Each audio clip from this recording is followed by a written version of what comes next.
Let's do this. The Cult of Hockey podcast by the faithful and for the faithful. I'm David Staples of the Edmonton Journal, and I'm here today with my friend and colleague, Bruce McCurdy. Hey, Bruce.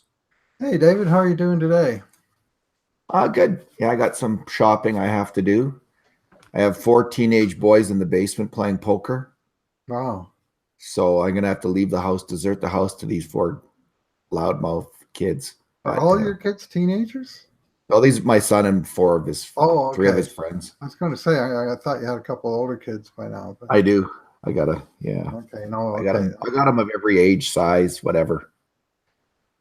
You want them, I got them. Okay. Bruce, we're going to talk about 4 things today. Jujhar Khaira's suspension, the Oilers' line changes, and what precipitated that, the Oilers' goaltending, the Oilers' defense. So we're essentially talking about everything Oilers. So let's start with the Khaira suspension. He got 2 games. Vince Dunn got the guy that Khaira cross-checked in the head got, or was it slashed? He got a fine. So Bruce, I don't have much to say about it other than I thought it was absolutely fair from the NHL. Khaira even might have got more. That was the only thing that precipitated, the only mitigating factor is that Khaira got first hit in the head himself, which kind of made him a little crazy. But I have to say that was an absolutely vicious play by Khaira. I have to say I also liked it because he was defending himself and sending a message to Dunn that you can't get away with that kind of crap. Mm-hmm. So he should be. He stood up for himself in a significant manner, which will be noticed around the NHL. I like that when Oilers players do that. I always have liked it, and I don't blame Khaira for doing it. So I don't have any problem with any of it. Yeah, well, I mean, the refs called it at the time 2 to Dunn and 5 in a game to Khaira. And I didn't have a real problem with how they called it, and really the suspensions came down the same way. Heavy, or as heavy as you can get, fine, which was, I think, about $2,000 for a low-paid player. But I might have been happier if it was 1 game to Dunn and 2 to Khaira, or 0 and 1. But hey, whatever. Khaira did even the score and then some with Dunn very quickly indeed. Harkens back, you talked about old. You never minded when players did that. I mean, I go back to when a guy named Mark Messier roamed the ice for Edmonton Oilers. And there was this game around 1985 or so where Edmonton was playing in Calgary, untelevised game, but I saw the video later of both things. And a guy named Jamie McCown for Calgary Flames tried to run Messier right out the end boards of the corral. And you know how fast Messier was. And Jamie McCown was a really fast, mobile defenseman himself. Messier tried to beat him wide, and McCown just took him right into the end boards just as hard as he could. And next time they were on the ice together, which I think was the next period, but they dropped the puck, and Messier just went right after McCown, and he took a swing at him, and he got a 10-game suspension, and he probably deserved a 10-game suspension, and nowadays he might get a 20-game suspension. But one thing that in the aftermath of all that, nobody in the league dared touch Mark Messier after that. Exactly. Sometimes you just have to. Gordie Howe did the same thing. Most of the power forwards do the same thing. And you know what? Jujhar Khaira, he's starting to emerge as at least a poor man's, if you want to call $675,000 a year poor, a poor man's power forward. And lately, he's been looking good, man. If Milan Lucchese was playing the way Jujhar Khaira has been playing, no one would be complaining. Yeah. In Bruce, December, do you have that carpet under your feet? Because I hear this kind of scraping sound. Okay. Yes, I do. And I'll try and stop moving. Sorry, folks. You're like... I have my good days and my bad days when it comes to... sound quality. Yeah. Well, you're like sound the sun quality, no, it's just me. It's whether I'm moving or whether I'm stable. You're like the Sundance Kid, Bruce. You got to be moving to get off your best shots. Yeah. Okay. Anyway, I mean, all power forwards go through that. And, Jujhar Khaira in December, he's played 10 games. He's got 2 goals, 6 assists, 5 of them primary assists where he passed the puck directly to the goal scorer. Usually that pass in the slot, including some very, very nice passes to the guy for, in a very good position to score. So he's producing offensively. On a points per 60 basis, I think he's just behind McDavid and Draisaitl. That's And pretty he's darn good. right there with Nuge and Chiasson, like they're all around 2 points per 60. But that's a nice number for a guy that hasn't played a whole lot in the top 6 and he hasn't seen any of McDavid, right? So I Oilers really, are going to miss this guy for the next 2 games. Full stop. I really liked his game, his play against, with Puljujärvi and Nugent-Hopkins. That line I thought was highly effective, and I didn't like them being split up. Actually, I didn't quite understand why the coach split them up in the last game. And maybe he just wanted to spread the wealth around and thought Kara could. Kara and Puljujärvi on the fourth line were the ones that produced the 1 goal in that game, right? It was Kara's pass and Puljujärvi's shot. Yeah, I didn't understand why the coach split that group up. If you look at players, though, Bruce, who have really improved with Hitchcock as the coach, Kara and Nugent-Hopkins have been at the top of that list. In terms of their, let me just have a look here. Make sure I'm right about this. I check the numbers here. Yes, it's it's Kara and Cassian who have improved the most. Yeah, I was going to say improved a bit, but Kara and Cassian have just been stellar. Cassian, and this leads into who hasn't improved, and that's surprisingly Draisaitl, McDavid, and Chiasson. Bruce, since those guys have been put together on the same line, their defensive numbers have crashed. That line was leaking grade A scoring chances against. And I can see why Hitchcock broke them up. And everyone says, well, this is just temporary. They're just sending a message. And I don't know about that. And again, I've never been a huge, as everyone knows who listens to this podcast, I've never been a huge believer in putting McDavid and Draisaitl together for a number of reasons. And one of them is on defense. I think that they both start thinking, well, I'm not the center anymore. I'm not the guy totally responsible for helping out the defenseman in the defensive slot. And what happens is there starts to be a lot of slippage. They don't know who's supposed to do it, and neither of them does it. They both start thinking a little bit too much about offense, I think. And they don't have that kind of like, I'm the center. I'm the defensive focus. I'm the guy who helps out getting that puck out of our zone. It's on me that they have when they're center. And I think that focus really helps both of them, Draisaitl in particular. And Chiasson's numbers of mistakes on scoring chances against his rate, it quadrupled since under Hitchcock. McDavid's has doubled, and Draisaitl's has gone up by half. So you just can't have that. You can't have your top line getting beaten on so many grade A chances, and those players so involved in it. So I wasn't expecting the coach to shake up the lines, but I'm sure glad that he did. And I just think the Oilers are a better team, always have been and always will be a better team with McDavid and Draisaitl. And this latest round, although they had some really good games on the attack, to me that this confirmed that. What's your take on it? Well, I'm just looking up some numbers here just to buttress the old case. McDavid and Draisaitl played at 5-on-5, and I mean, let's grant that they should be together on the power play, and they definitely should be together 3-on-3. In overtime, for sure. They just kill. 5-on-5, a strong case can be made, and you often make it, that they should play on separate lines. But this year they played 320 minutes together, and McDavid's played 260 minutes apart, so a little more than half the time he's been with Draisaitl. Yeah. McDavid has better shots results away from Draisaitl, but he has way better goals results with Draisaitl. They scored 22 and allowed 12. And when you do that on a rate basis, it's like they're up somewhere close to 4 goals. They've had some big games on the attack. They've scored some goals. There's just no denying it. 4.1 goals per 60 together, 4.1. And Nugent-Hopkins as a comparable, because he was on that line previously, 2.2. Now, Nugent, the record with Nuge is better defense, and with Draisaitl as better offense. And in both cases, they're around 65% of the goals for percentage. But when with McDavid or with Draisaitl, there are more goals being scored, meaning the gap is bigger, and they're outscoring their opposition by nearly 2 goals for every 60 minutes that they're on the ice. That's pretty good.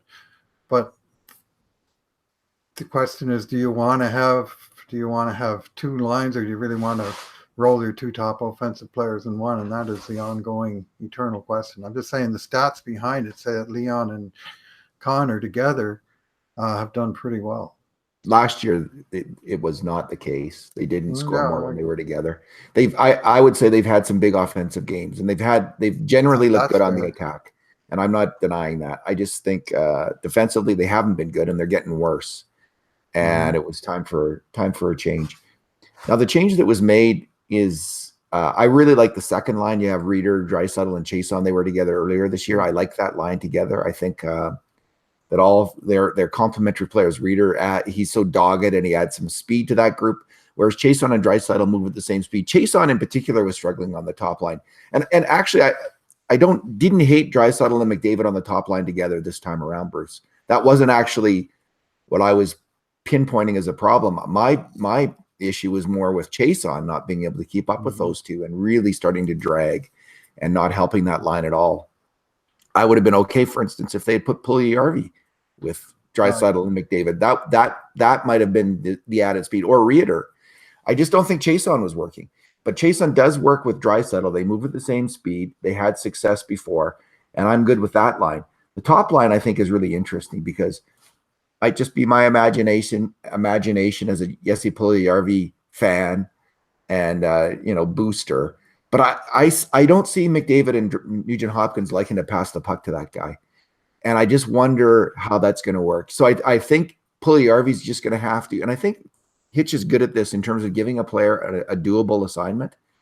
So I think the assignment and getting the player, selling that assignment to the player and getting the player to buy in. So with McDavid and Nuge, the assignment's going to be forecheck like crazy, take the body, go to the net, keep it simple. Puljujarvi and not. I don't think he's going to be.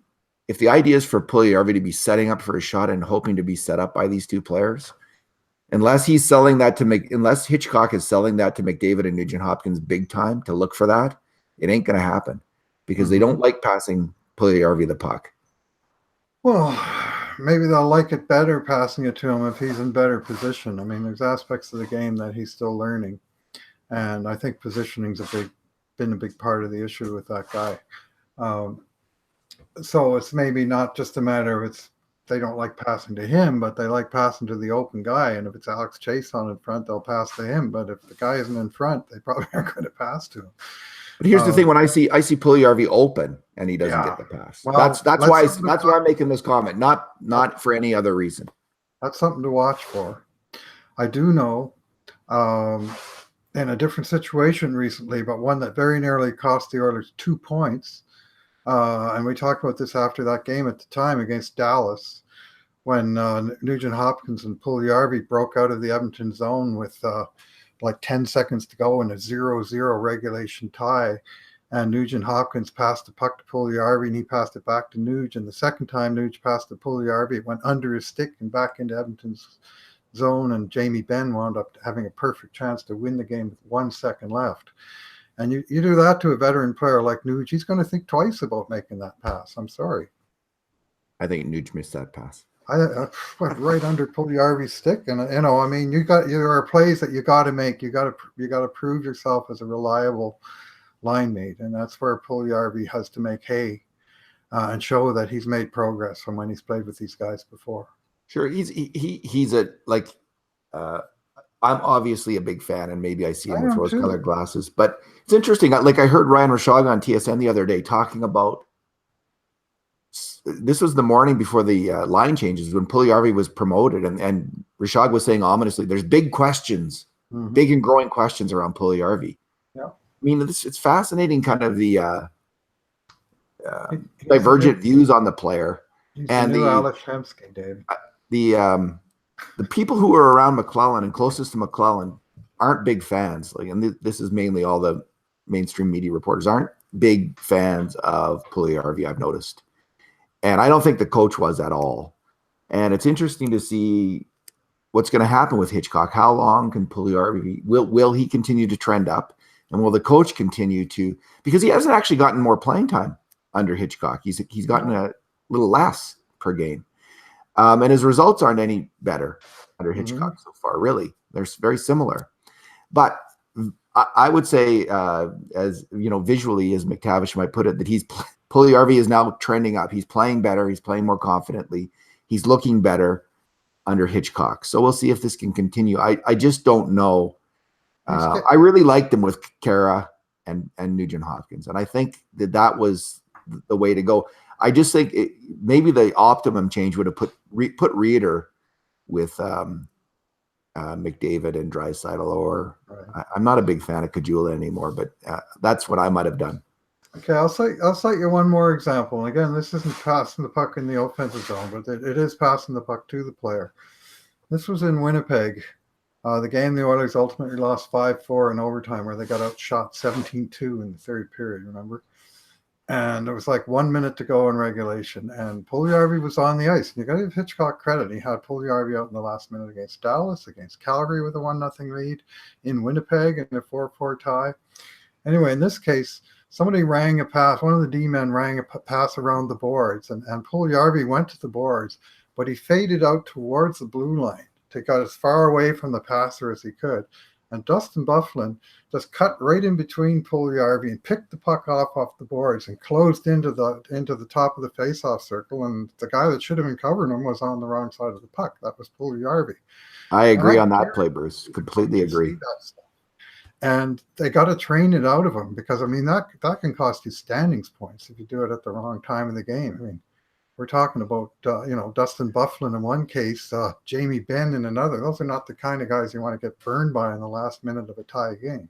Although I have to say, probably one of the hardest plays in hockey would be pucks coming around the boards to you. You're the winger, pucks coming around the boards, and Dustin Byfuglien is coming in on the pinch to get it away from you. Now, the problem with Puljujarvi was he was on the wrong side of it. He didn't even see Byfuglien. He was looking at the puck, and he was moving away from it. And Byfuglien was like that defender in football that reads the pass and cuts in front of the pass receiver, and he goes and gets in this case, the puck before it came to the other guy. Cassian, he has trouble with this play also, where he waits for a puck, and if it's slow coming to him, you got to go towards it and eat it even, or take the hit and find a way to bank it off the boards and out.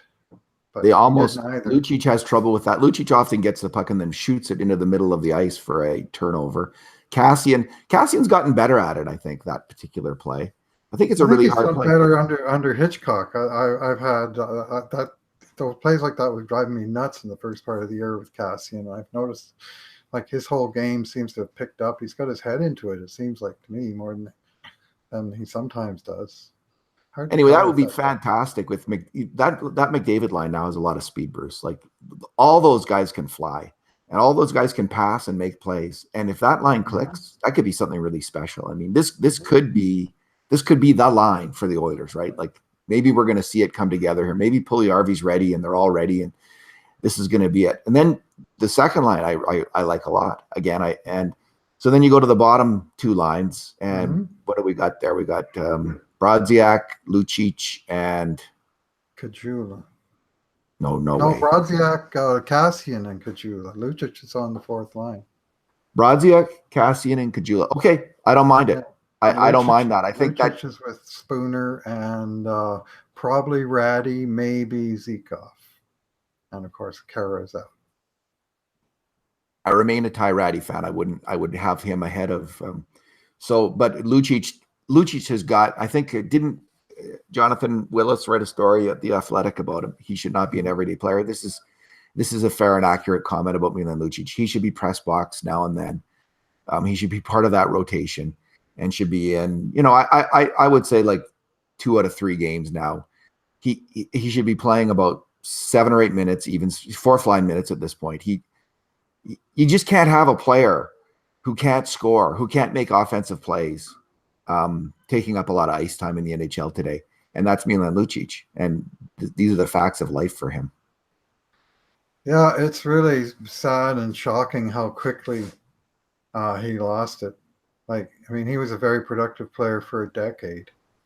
Yeah. And basically from 2010, when he signed his second contract, when he signed the first of the now 3 8-figure contracts he signed with Peter Chiarelli.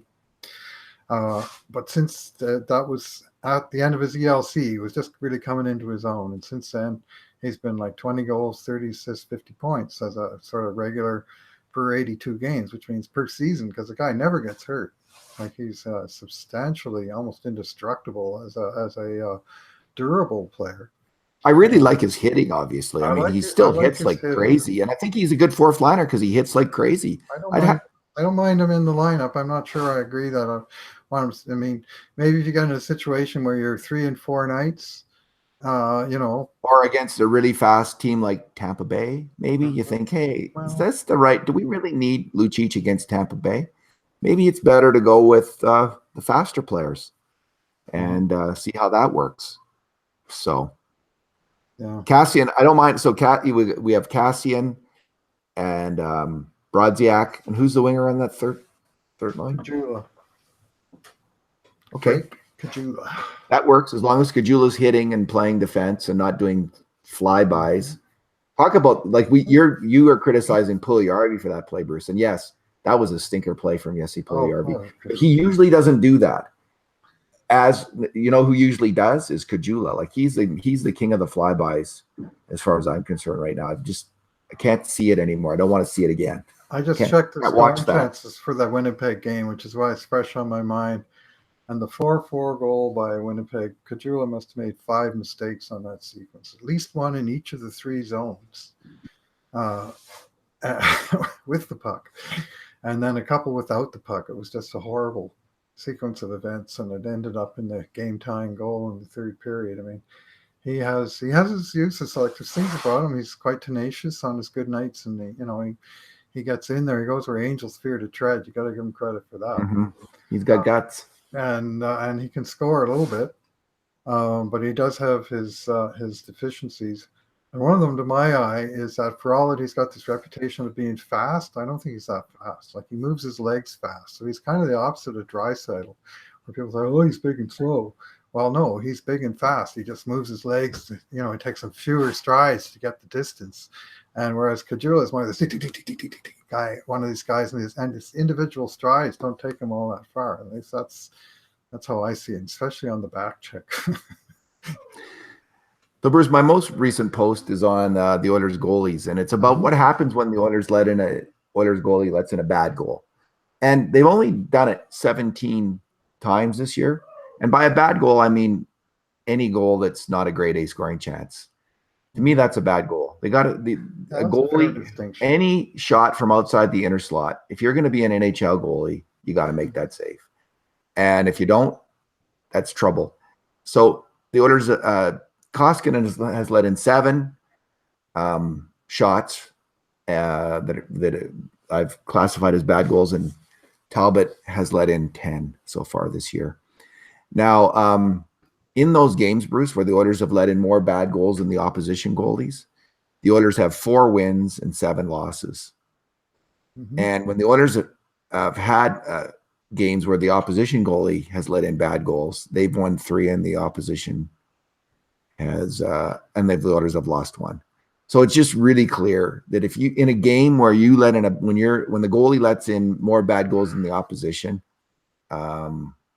his team is really in a big hole. That is a real killer. And it's much on my mind because under Hitchcock, this trend had stopped, but in the 3 of the last 4 games, Oilers goalies have let in grade B shots, grade B scoring chances, and the Oilers have lost all 3 of those games. Mm-hmm. So that's Talbot and Morrissey's goal. This is Koskinen and a couple power play goals against Vancouver, and Talbot again in St. Louis. The Perron goal was outside the slot.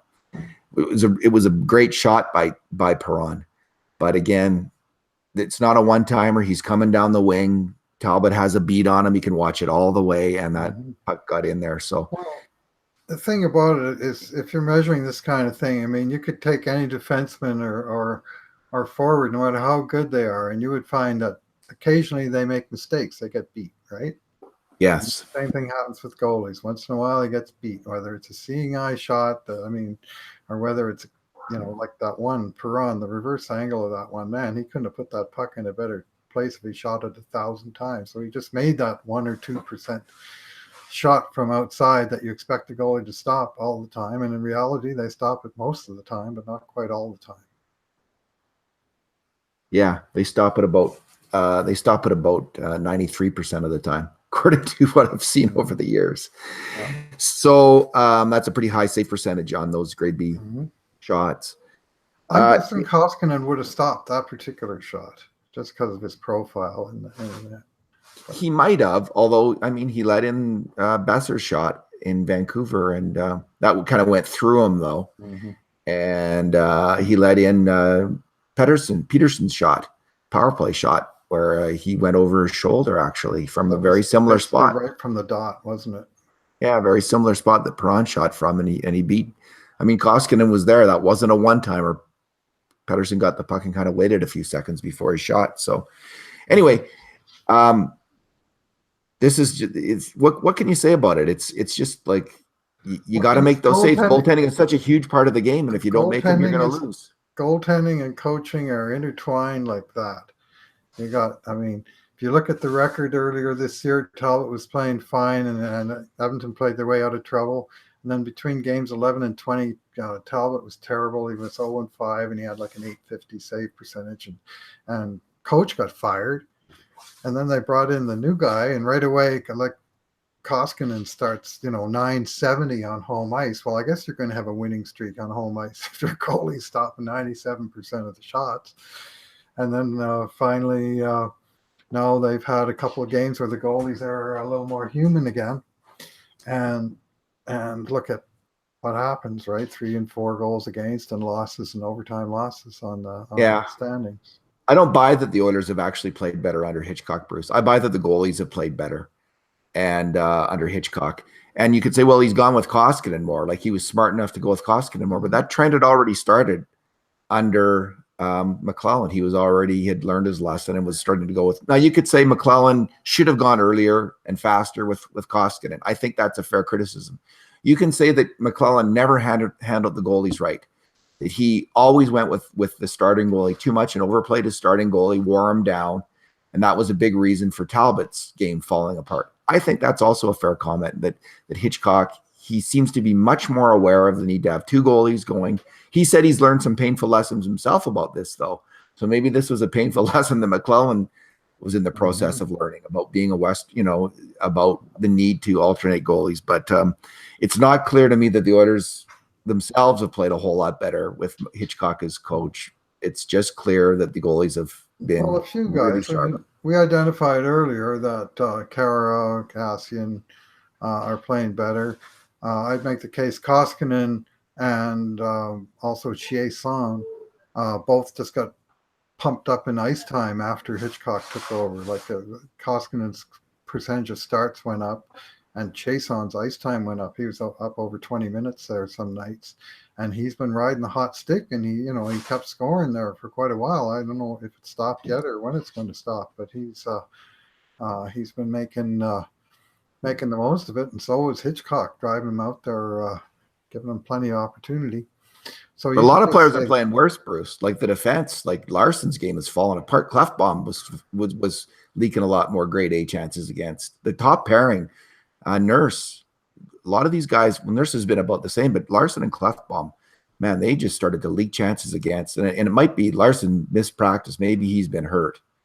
He got hurt last game. He blocked a slap shot right in the laces.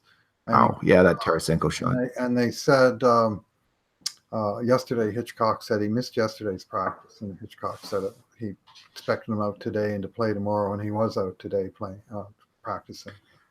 So what are you finding about the defense, Bruce? You're going to be writing about the defense. What are you digging into? Yeah, well, I'm just looking at the state of these injuries. They got 7 healthy bodies on the roster right now, and they got 3 guys on IR: Sekera, Russell, Clefbaum. And now we tend to forget about Andrei Sekera because he hasn't been around all year. So our whole idea of this team just doesn't even include the guy. And he was so terrible last year. And he was coming back from injury last year, but for the 2 years before that, he was a mainstay, either the best or second best defenseman on the team. He was the best. And yeah, well, you can certainly make that case, and I won't argue. Anyway, he's the highest paid defenseman on the team, which means they have high expectations of him to fill an important role. And hopefully, I mean, he says he's feeling good, that his knee is better than it was last year, and that the Achilles is easier to come back from than the knee. He's got rid of the brace, and I guess the brace, he was having trouble turning and stuff, and then he had a confidence slump and everything went wrong.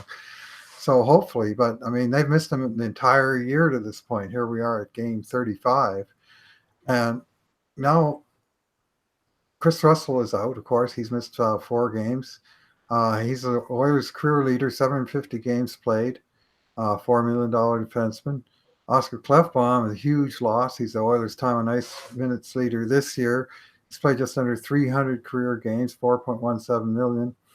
And then of the 7 guys that they're playing, there's only one guy in that salary class, Adam Larson, at 4.17 million. So they're missing 3 of their $4 million defensemen, which you could say, well, it should be the top 4. At least those 4 plus Nurse should be the top 5. And 3 of those guys are out. And, I did the math here. And of the 7 guys that are in the lineup, career games played, 1,673. For the 3 guys that are out, career games played, 1,719. They actually got more games in the press box than they do available to them. You can count in all 7 guys, which, of course, they only use 6. Of course, you're factoring in Garrison there, who when he played all those games, the most experienced guy of the guys that are playing, and he's probably the least effective of the 7. Yeah, because when he played all those games in the NHL, it was a different Jason Garrison. I mean, we're getting like 50% of what Jason Garrison used to be. Kurt said it. I've said it. Maybe you've said it. I just don't see an NHL player there anymore. The interesting thing about this time is, I think maybe it was Kevin Lowe said when players get, or McTavish, when guys get injured, that means opportunity for others, or maybe that's just an NHL saying. And we have seen that, and we've seen some players step up and do well, and other players fade. And I would say Benning and Garrison have both faded, and you have to wonder about the future of both those players with the Oilers. Certainly Garrison, but Kevin Gravel and Caleb Jones. Yep. I mean, if that was your bottom pairing at this point, if Ken Hitchcock, if he gets Russell Klefbom back, or even Secker back, and he's capable of playing, and he's got Jones and Gravel as your bottom pairing, those 2 players are playing very strong hockey. I think I've really liked Caleb Jones. He's sparkling. Now, of course, we love Matt Benning in his first year too. So yeah, well, Jones has got he's been on the wrong side of the inch a couple of times. Took a very marginal penalty in Vancouver that cost him. He was a defenseman who got beat by that Perron shot that eventually Talbot the other night. It was just a little thing, but he, it's the wrong shot to not contest hard enough. So he's got to learn, but very, very promising. I really like what I see, and I agree that if they were the 3rd pairing, we could be quite comfortable with it. The trouble is right now they're the 2nd pairing. And then you've got, so they're playing tougher competition. And then you've got a weaker 3rd pairing. And a weaker top pairing. The Oilers have been in. Yeah, well, that's true. So I think I detailed last podcast that the Oilers have been outshot 65-26 in the 5 third periods since Klefbom and Russell got hurt. And as I just mentioned, more games played in the press box for the 3 than for the 7. More points, 560 to 434 in the press box and available to the game, and more salary, $13.67 million of payroll cap hit being paid to these 3 guys on IR, compared to $12.34 million for the 7 players available. So in each case, more games played, more points, more salary as a raw figure for 3 guys compared to 7. So it's just a huge loss to put the 3 of them together and just take them out of the lineup. That would be a difficult thing for any team to withstand. And it's proving difficult for the Oilers. Yeah, the last 2 games, man, oh man, they've been tough. Yeah. All right. Well, let's see what happens. Fingers crossed. they can get some points out of this Tampa Bay game. I guess now I've downgraded after that spiel, Bruce. I've downgraded my hope for a win for points. Thank you. But that was very sobering. David. That was very You sobering. gotta be realistic. And when people are criticizing the team for the last two performances, and I'm looking at this bedraggled back end that they got going at the moment, thinking, I'm pretty happy that we're 2-2-1 in these 5 games. But man, the distance from here to getting Secker or Russell back, maybe that's a little shorter. But from here to Clefbaum is a canyon. Well, Russell's crucial. Like he's been, I think, he's been as good as any Oilers defenseman this year. I mean, he's not used in as many situations as Clefbaum, but he's as reliable a player at even strength, I think, as Clefbaum, because he's just such a solid defensive hockey player. And when he comes back, that's going to be a huge difference for the Oilers because suddenly they can that top 4 isn't such a catastrophe. I mean, so he doesn't give up many uncontested shots. He sure doesn't. That's his strong suit. Is he's right in there contesting, the shooter. But I mean, any of the 3 or any 2 of the 3 come back, and the picture changes dramatically for the better. If Sekera can play, and that's a huge Bruce. Come on, that is the biggest if, and I'm not counting on it at all. In fact, I'm worried about him coming back and having what happened last year, where they were counting on him and it just blew up in their face. So. No, I'm counting on Russell. And he says he's ready to go down, and he has to okay this with a full no move clause. He's okay to go down to Bakersfield and do some conditioning, and I think that's a good idea, even with the emergency here on the team. Unless he goes down and plays one game and knocks it out of the park and says, "Hey, this is better than I expected," but I expect they'd send him down for a week. How long can they? I didn't know that he okayed that. I didn't hear that. How long can he go down? Is it like a 2? Is it like remember the old 2-week conditioning stint? 2 weeks or 1 week. I forget some of these details over time, but it's a finite amount of time, and it's but ideally he has a couple games under his belt. I was at the game last year that he came back. It was just before Christmas. It was actually this date, December 21st last year. Just before Christmas against St. Louis Sharks, and they won. But boy, did he struggle, and you could just see it's going.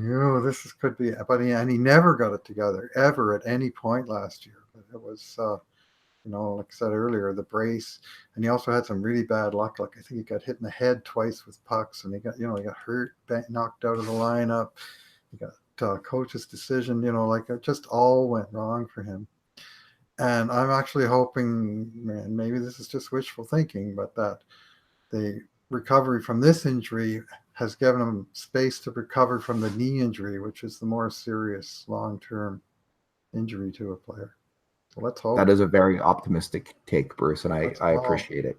He's a good player. He's a smart guy. If he can get around out there, he's going to help the team.